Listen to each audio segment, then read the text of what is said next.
Well, it's pretty clear this is not a studio for photography. The lighting suits my painting just fine. But on something that's this tall, this is only 2 feet from the light source, 2.5 feet, 3 feet maybe. No, yeah, about 2.5 feet. And being 40 inches high, well, the bottoms, for one thing, it's lower in value paint and it's much further from the light source. So my easel is adjustable for painting. Don't want to bring things up or down, but not the best for photography. So I'll just do my best on this. The painting is finished. All it needs is a signature. I'm going to take it upstairs, live with it for a while, as always.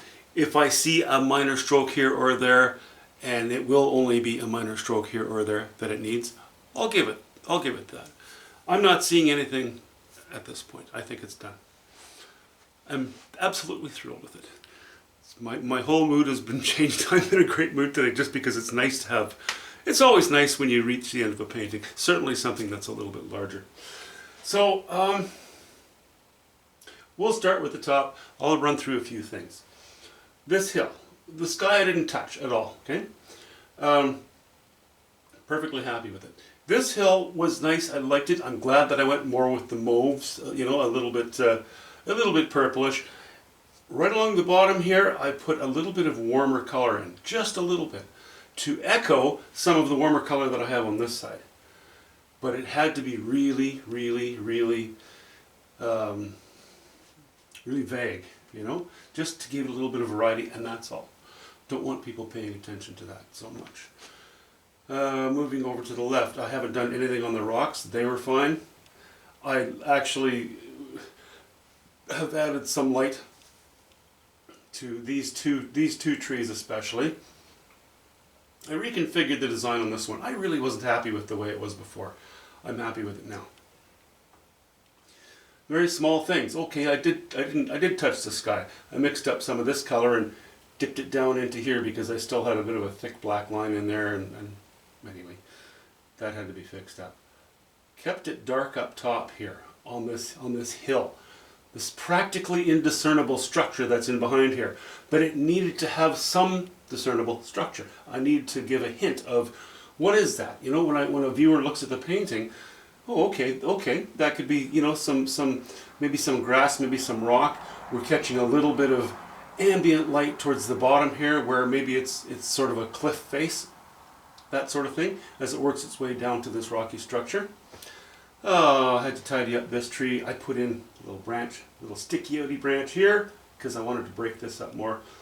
Brought this one out a little more. Good. One sculpting line on this branch because it was a little bit washed out in the front. Very, very minor things. But those little details are the step 6, or what I call the step 6. Even if I do a painting in 2 steps, I'll still have the last one I'll always call a step 6. Because it's so important that is done right. It's that final grooming, You don't want too many hairs out of place. At least not too many unintentional hairs out of place.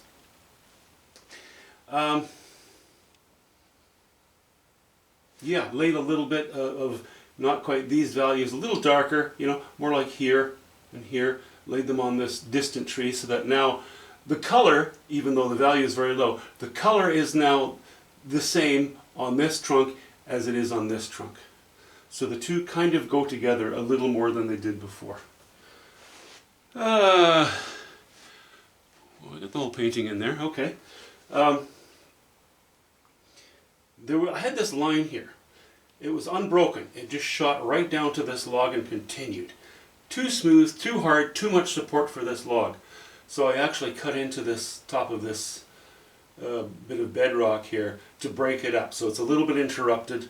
I think that, just this little divot here, that made a huge difference to the way my eye worked when I was looking across the painting. This area down here,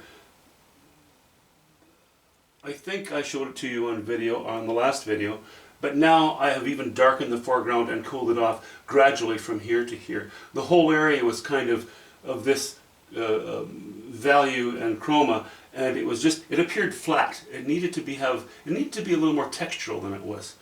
That's done. Happy with that.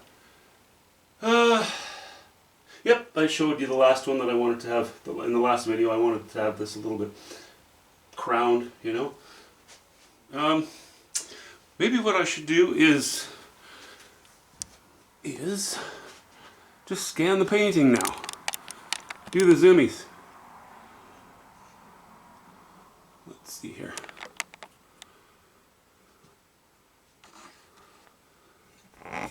Editing, okay. Let's zoom in. I'll zoom in on just a couple of spots. I've already done that on the sky. So we don't need much of that. Let's see, all very gradual changes. Soft and gentle, but there still is a design in that sky. It's still there.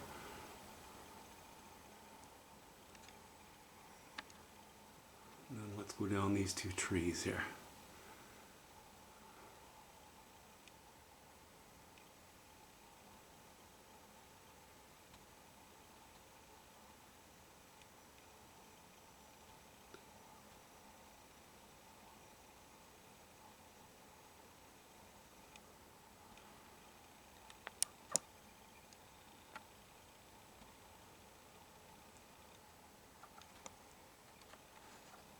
And you can see more clearly now, you know, in the background, just a few very sketchy lines here and there, not too dark, very fuzzy, and then with varieties of purple, and then over here adding more raw umber, bit of yellow ochre, bit of alizarin crimson,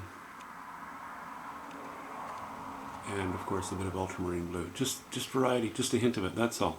I want it to remain a little bit austere looking in the sense that there's not a lot of information in the background, because I don't want anything competing with the foreground. Yeah, put some light on this rock.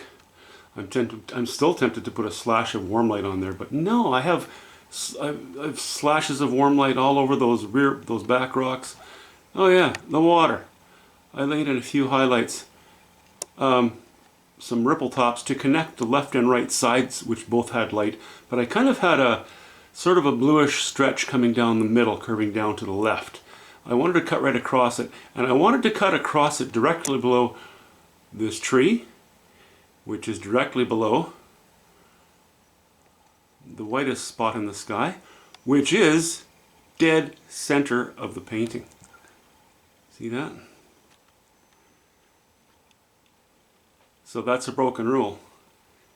Doesn't bother me in the least.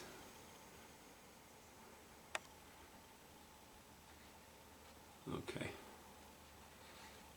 And for the rest, I think I've explained that already. I'm pretty happy. I'm a happy guy.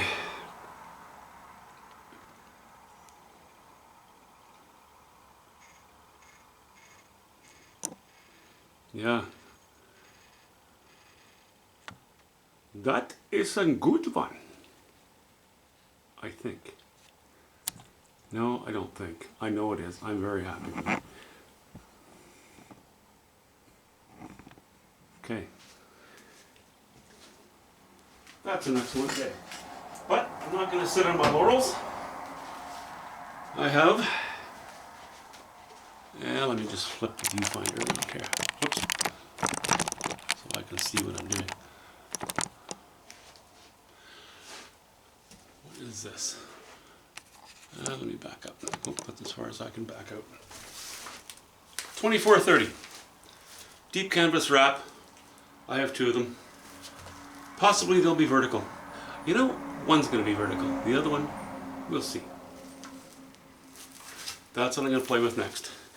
What I'm putting on it, I guess we'll find out pretty soon.